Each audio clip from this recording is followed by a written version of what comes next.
I'm Grant Abbott and I'm Chairman of the Australian SMSF Members Association. So the next benefit, and it's probably one that not many people really focus in on, and that's insurance inside a self-managed super fund. Insurance inside a self-managed super fund is beneficial from a tax perspective. First and foremost is that the fund generally gets a tax deduction for salary continuance, for TPD or total and permanent disability, or life insurance inside the fund. Unfortunately, the fund doesn't get a tax deduction for trauma, and that probably should be sitting outside the superannuation fund. But more importantly, when the fund claims that policy, in effect what will happen is there's no tax inside the fund. So it's a great place to have it, and at the end of the day, when the fund claims that money, they can then do something with it. For example, if you have a look at retirees, it doesn't make sense inside the fund to look after mum and dad if they're already retired. But mum and dad should actually be looking at using the money of the superannuation fund, the earnings of the superannuation fund, or even the contributions being made to the children inside that fund in order to provide a life insurance policy, whether it's a $500,000 policy or $1 million policy.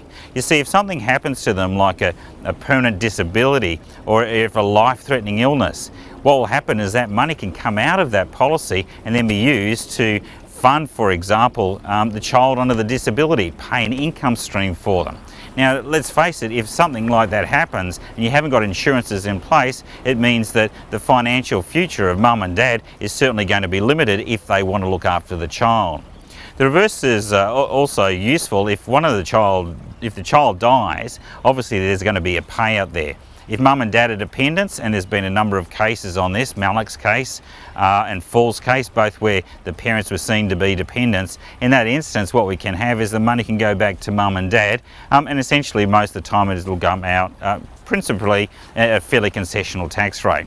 But more importantly, if you've got grandchildren there, that money can be used in the fund to pay out income streams to your grandchildren. And it's a great idea simply by looking at insurance inside the fund. But again, have a chat with your specialist advisor in this and they'll show you all the great benefits of having insurances. It's probably the weakest part of self-managed super fund strategy. In fact, there's only around about 12% of self-managed super funds who have insurance, compared to almost 90 to 100% of industry and also retail funds. For me, those sort of funds are great if you want insurances. If you're jumping and becoming engaged in this family superannuation fund, make sure that you look at insurances. So that's benefit number 4. Benefit number 5 is a pretty important one, and that's the new borrowing rules. Look, I have to put a caveat here, they're not going to be around for a long time. They're too good to be true, but mainly all the major banks, all the credit unions, they all offer the ability now for a self-managed super fund to borrow in order to acquire property. Unfortunately, it's very difficult, except in extreme circumstances, to borrow to acquire shares. So if you're looking at getting leverage inside the fund, then really property is where you want to go. Again, for retirees, probably not the right investment for you. You don't really want to leverage at that point in time unless you're really gung-ho. I met one participant who came along to one of my talks, and I do probably about 3 or 4 talks a week. 70 years of age, he's gone down the track and borrowed to acquire 2 properties. Unfortunately, I said to him, well, why would you be getting leverage at your age? And he said, look, my mother is 99 years of age, I'm going to live another 30 years, I need to maximise my growth. He's going to look at working until he's age 80. So from his perspective, completely different, very unique. Borrowing is really probably for people between 30 to 50 who might have a bit of a balance in a self-managed superannuation fund. Then they can borrow up to 70 to 80% in order to acquire property.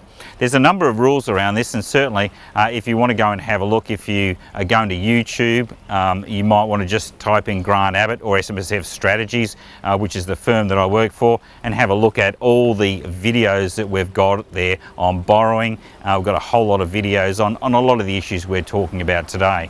But leverage, the ability to borrow to acquire a property inside your fund, is absolutely phenomenal, particularly if it's also your business property as well. You're going to lease it back to your superannuation fund. So that's number 5. Number 6, which is also important, is controlling the taxation inside that fund. We've got a particular circumstance that you really don't see that much inside an industry or retail fund, where you've got an accumulation side of the fund. That's where you're accumulating wealth, and then you can start to take an income from that fund. Taking income from that fund, moving an asset from the accumulation side to the income side, and this may well be when you're taking an income stream such as a transition to retirement income stream or an account-based pension. When you move from there to there, there's no tax payable inside the fund. But the key thing for us is the accumulation side is taxed at 15%, whereas the pension side, there is no tax. So at some point in time when we turn age 55, when we are able to take a transition to retirement income stream, for those people who were born before 1960, once you turn age 55, you can move assets from this side, your accumulation side, and you can move them inside to your pension side, and then start to access that money. And if you've done the right thing, once you turn over age 60, it comes out tax-free.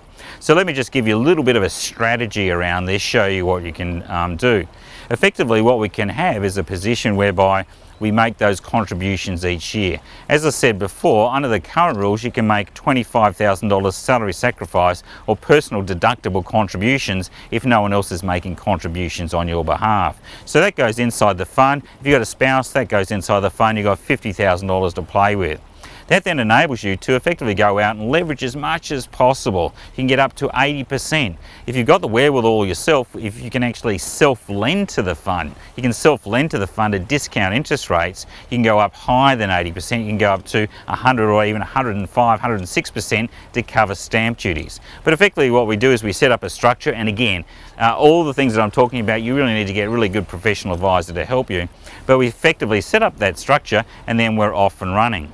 Now the beauty about this is that once that structure is sitting inside your self-managed super fund, you're going to have your contributions as your deposit, and remember, we're getting a tax effect that the company or our business is getting a tax deduction for us to make a deposit in terms of a property, which to me sounds amazing. That property itself will then get a return, and from that we may have an excess of costs or taxable costs such as depreciation, capital allowances, and also the interest that we have to fund back to the bank, so that we end up negative gearing inside that self-managed super fund.